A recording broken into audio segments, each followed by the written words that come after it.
जी sir, ये जो परिणाम आए हैं लोकसभा के, आपने समीक्षा की होगी पिछले 2 दिनों में, क्या मान रहे हैं, किस तरह के परिणाम? लोकतंत्र में जनता का निर्णय अंतिम होता है और सभी ने उसे नम्रतापूर्वक स्वीकार करना होता है। भारतीय जनता पार्टी और एनडीए, हम विपक्ष में थे। इस बार भी जनता ने हमको विपक्ष में कार्य करने के लिए दायित्व दिया है। कांग्रेस और यूपीए सत्ता में थे, उनको दोबारा सत्ता में कार्य करने का जिम्मा जनता ने दिया है। तो जहां तक सत्ता दल और विपक्ष दल का सवाल है, स्थिति में कोई अंतर नहीं आया है। ये बात सही है कि हम लोग जनता के पास गए थे कि हमें सेवा करने का अवसर दीजिए। जनता ने हमें विपक्ष में सेवा करने का अवसर दिया है और उस दायित्व को हम बहुत ही अच्छे ढंग से पूरा करने का प्रयास करेंगे। जहां तक भारतीय जनता पार्टी का सवाल है, हमारी कोई 20 के करीब सीटें कम हुई हैं, मुख्य रूप से राजस्थान, दिल्ली, उड़ीसा, जहां पर हम लोगों को और कांग्रेस को जो लाभ हुआ है वो ज्यादातर कांग्रेस शासित राज्यों में, उसमें भी यूपीए के पार्टनर जो लगातार उनका ब्लैकमेलिंग करते थे, परेशानियां पैदा करते थे, चाहे लेफ्ट हो, चाहे लालू जी हो, चाहे और पार्टियां हो, जनता ने उनको सबक सिखाया है और उसका नेचुरल बेनिफिट कांग्रेस को मिला है। तो ये इसके कारण कांग्रेस की सीटें at the cost of UPA partners उनको मिली हैं। बीजेपी का जो लॉस हुआ है वो राजस्थान में, हम अभी चुनाव नतीजे आए थे तो उसका इम्पैक्ट होना बहुत स्वाभाविक है। नई सरकार है, दिल्ली में अभी नई सरकार बनी है तो उसका इम्पैक्ट होना स्वाभाविक है। जहां तक गुजरात का सवाल है, हमारी सीटें भी बढ़ी हैं और कांग्रेस के बड़े बड़े दिग्गज लोग पराजित हुए हैं और 5 सीटें ऐसी हैं जो सिर्फ 10,000 के उससे हम हारे हैं, 10,000 से भी कम वोटों से हारे हैं। 2 सीटें ऐसी हैं कि जो हम 10,000 से कम से जीते हैं। तो एक प्रकार से उसमें भी स्थिति ठीक है।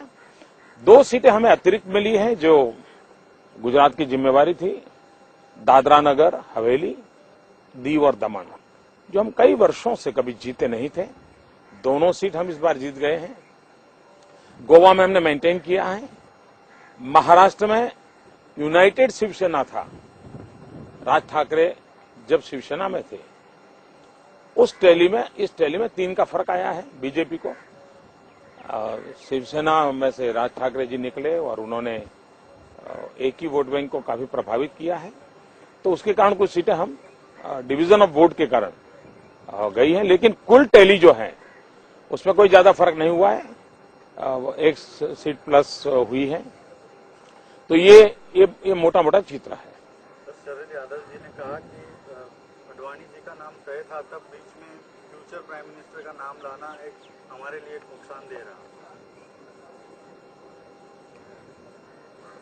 एनडीटीवी उन्होंने कहा, इसलिए आपका रिएक्शन चाहते हैं सर जी। क्या कहेंगे, मतलब इस पर जो ये शरद यादव जी ने कहा है, मोदी ने हमेशा क्या कहा है उसका महत्व है। मुझे मीडिया के मित्रों ने पूरे चुनाव के दरमियान यहां तक मुझे घेरने की कोशिश की कि आप गुजरात गुजरात गुजरात कब तक करते रहोगे, आप गुजरात के बाहर क्यों नहीं निकलते हो, देश में क्यों नहीं जाते हो।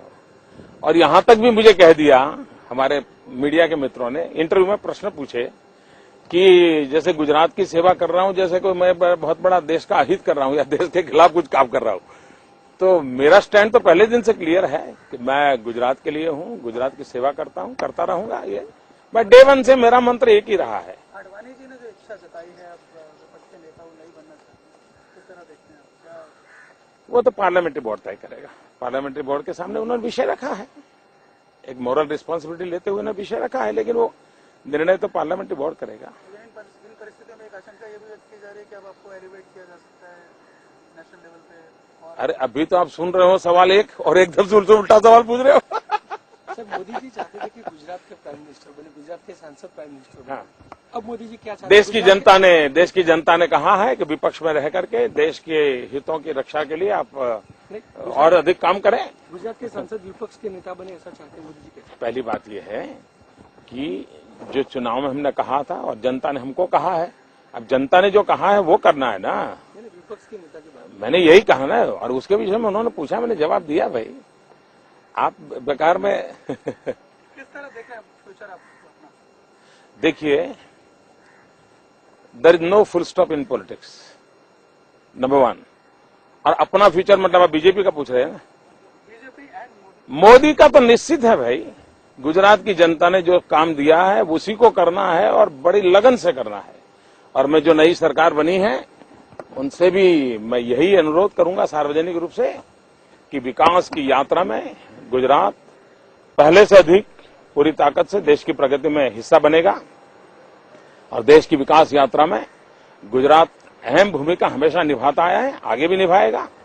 दिल्ली की सरकार को आनंद होगा, गुजरात की प्रगति से दिल्ली के फिगर भी बढ़ेंगे। मैं मोदी की तो जिंदगी में कभी सोचा ही नहीं। मोदी के लिए न सोचता हूं, न समय बर्बाद करता हूं, न मोदी के लिए जीता हूं।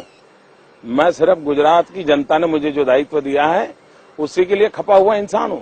सर, कौन सा मुद्दे ऐसा रहा जिसके कारण इस प्रकार के नतीजे चुनाव वो मैंने बताया, मैंने आपको एनालिसिस करके बताया। और बड़ी आपको शायद पिछले 3 दिन में इतनी सरलता से तो मैंने बता दिया, जो आपको एकदम से कोई क्वेश्चन न रहे इतना सरलता से बता दिया।